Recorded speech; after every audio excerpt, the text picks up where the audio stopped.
The battle over voter registration is becoming one of the biggest issues in that race in Georgia. The Associated Press reports that more than 53,000 residents of Georgia have had their registrations put on hold thanks to a policy that requires their applications for registration to precisely match information from other state agencies. Applications could be held up for reasons as mundane as dropped hyphens in the last name, a double-barreled name. 70%, by the way, the people affected by this list has been taken off the list are African Americans, which is interesting.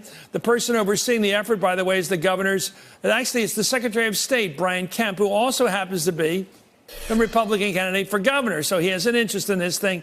He's running against Democratic nominee Stacey Abrams, who is an African American herself. Noel.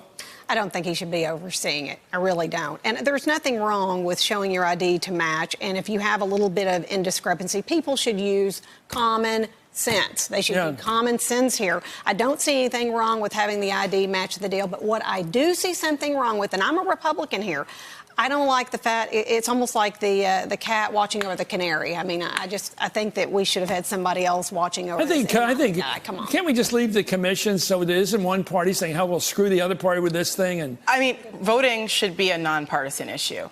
But just to get into the nitty-gritty, there is a nationwide effort among Republicans, not every Republican, but among Republicans, to suppress minority votes. And why do they do that? Explain the math. Because the country is demographically changing.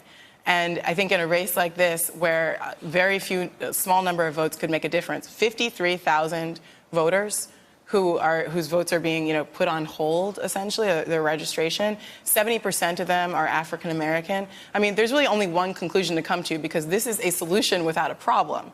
I know. We should be making it easier to vote. Hey there, I'm Chris Hayes from MSNBC. Thanks for watching MSNBC on YouTube. If you want to keep up to date with the videos we're putting out, you can click subscribe just below me, or click over on this list to see lots of other great videos.